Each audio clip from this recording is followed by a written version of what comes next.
Okay, so get this. We're talking about a piece of cloth Okay. that could be from the time of Christ, Wow. maybe even with his image on it. Okay, you have my attention. We're diving deep into the Shroud of Turin, I'm so ready for this one. and we've got this awesome source, Right. a blog post Right. by an Orthodox Christian guy Okay. who's really wrestling with whether this thing is real or not. Interesting, right? You don't see that every day. No, not at all. Someone combining that kind of deep faith Right. with this kind of almost like skeptical inquiry. Yeah, and he even says, Mhm. as an Orthodox Christian, Okay. I'm wired to approach miracles outside my own tradition. Right. With the same skepticism I reserve for claims of alien abductions. Wow. I love that. That's a great line. It's so honest. It is. It's like he's putting it all out there. And he's not afraid to say, Yeah. look, just because I'm a person of faith Right. doesn't mean I check my brain at the door when it comes to this stuff. Exactly. And he's also reminding us Yeah.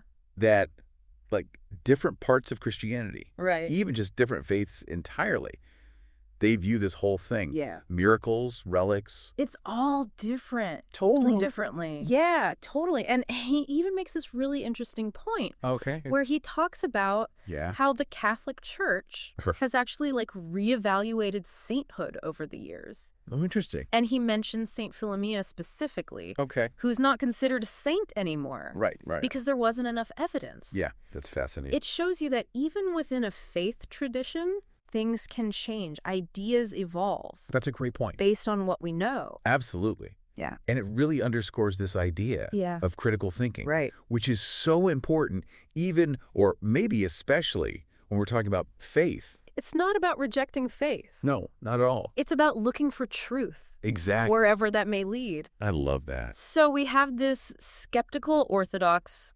Christian blogger, Right. right? And then we have the Shroud. Yes. And for centuries, nobody's really known where it came from. All right. Shrouded in mystery, literally. Exactly. Oh, Like okay. we've got these theories that it was connected to Yeah. Byzantine Empire Right. or even the Knights Templar. Those medieval warrior monks, right? Yeah, the ones who supposedly had all Yeah. those sacred relics. Exactly. Like something out of a Dan Brown novel. Totally. Right. So we've got all this speculation. Yeah. And then science enters the chat. Okay, this is where it gets really interesting. They did this radiocarbon dating, Right. and they dated the shroud back Okay. like 2,000 years. Wait, are you serious? Yeah, it was huge news. So you're telling me Yeah. this thing could be from the time of Christ? Potentially, yeah. That's a bombshell. Right, like it throws a wrench into everything we thought we knew. All those medieval theories. Out the window. God. It's like history had to hit the reset button.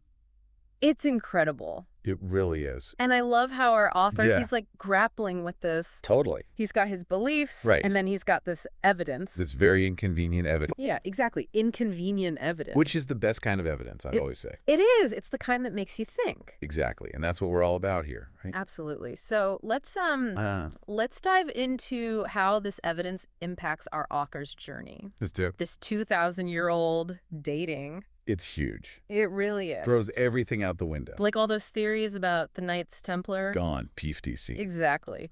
So what happens to our blogger now? Well, now he's really struggling, because on the one hand, Right. he's got his faith Yeah. and his skepticism towards stuff outside his own tradition. Sure. But then, boom, Science. the science hits him right between the eyes. Right.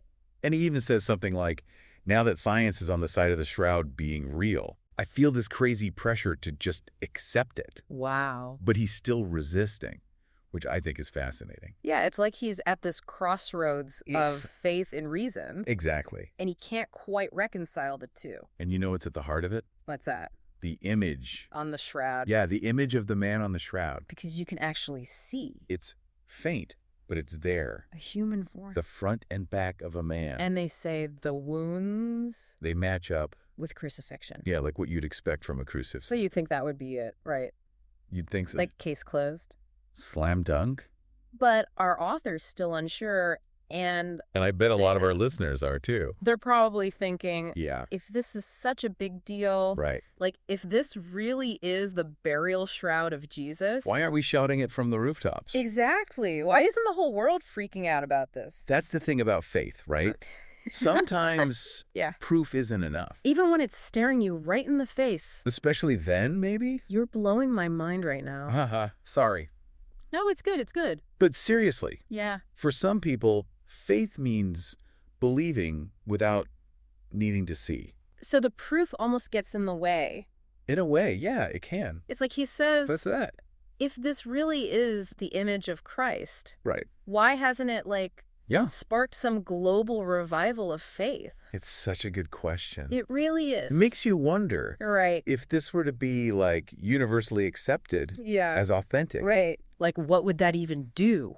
Our author says it would change Christianity I know. as we know it. It's like the whole thing. Yeah, it would turn everything upside down. Totally. And maybe that's scary for some people. I think you're right. It's like yeah. too much change too fast. Yeah. And our blogger, Our skeptical guy. yeah, he's saying that even though he started out skeptical, Right. the shroud has kind of shaken him Oh, to totally. his core. It's like he's saying, Yeah. I still have my doubts, Right. but yeah. wow, this thing has really made me think. It's made him ask some big questions. And that's what matters, right? Exactly. It's about the journey. The journey of exploration. And I think that's a great place to kind of wrap up our own Exploration of the shroud. of the Shroud of Turin. Because we've gone through all this evidence. We've looked at the science, The history. the faith, the skepticism. It's a lot. It is, but that's what makes it so fascinating. Exactly. And I think the big takeaway for me Yeah. is that sometimes the best discoveries aren't about finding answers. Oh, I like that. It's about asking the right questions. The requests. The ones that make you really stop and think. So, listeners, Yeah. if you were standing Imagine this. face to face with this piece of cloth, Thousands of years old. what would you feel? What would you ask? Let us know. We'd love to hear your thoughts.